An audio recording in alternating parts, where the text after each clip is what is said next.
Di sebuah zaman yang gelap, manusia lupa pada penciptanya. Mereka menyembah berhala, hidup dalam kesombongan dan kezaliman.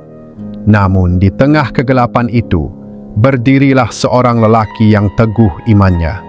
Dialah Nabi Nuh alaihi salam, utusan Allah yang menyeru manusia kembali kepada kebenaran selama lebih dari 950 tahun.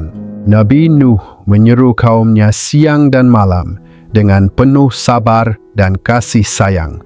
Wahai kaumku, sembahlah Allah, tiada Tuhan selain Dia. Sesungguhnya aku takut azab menimpa kalian. Tapi apa balasan mereka? Mereka menertawakannya, mengejek, dan menutup telinga agar tidak mendengar seruannya.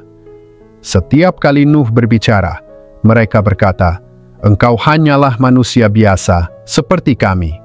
Bahkan orang miskin yang mengikutinya dianggap hina oleh kaum bangsawan.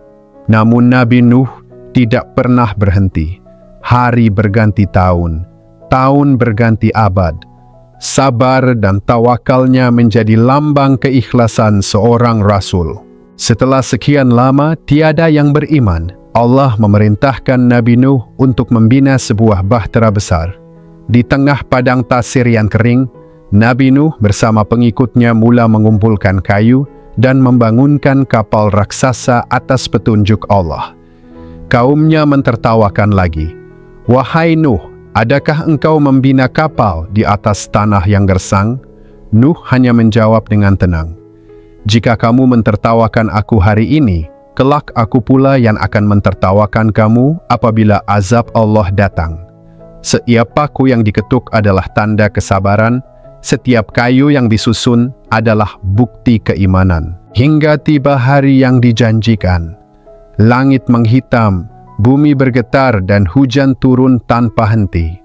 Air memancar dari bumi dan langit mencurahkan banjir besar yang belum pernah terjadi sebelumnya. Nabi Nuh memanggil semua yang beriman untuk naik ke bahtera, termasuk pasangan-pasangan haiwan dari setiap jenis. Namun anaknya sendiri menolak.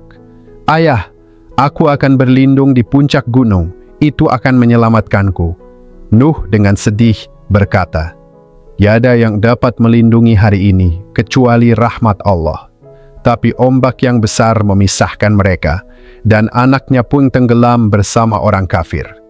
Bahtera terus berlayar di atas air yang menenggelamkan gunung selama berbulan-bulan, hingga Allah perintahkan bumi menelan air dan langit berhenti mencurah hujan. Setelah air surut, bahtera Nabi Nuh berlabuh di atas bukit Judi. Nuh sujud syukur kepada Allah yang menyelamatkannya dan orang-orang beriman. Dari kisah ini, kita belajar, kesabaran akan dibalas dengan keselamatan. Keimanan akan menyelamatkan walau seluruh dunia menolak. Dan Allah tidak akan mensia-siakan hamba yang taat kepadanya. Inilah kisah Nabi Nuh alaihissalam, utusan Allah yang teguh di tengah badai. Sesungguhnya orang yang bersabar akan mendapat ganjaran tanpa batas. Surah Az-Zumar 10. Jika kisah ini menyentuh hati Anda, jangan lupa tekan like, share, dan subscribe agar lebih ramai mengenal kisah para nabi penuh hikmah.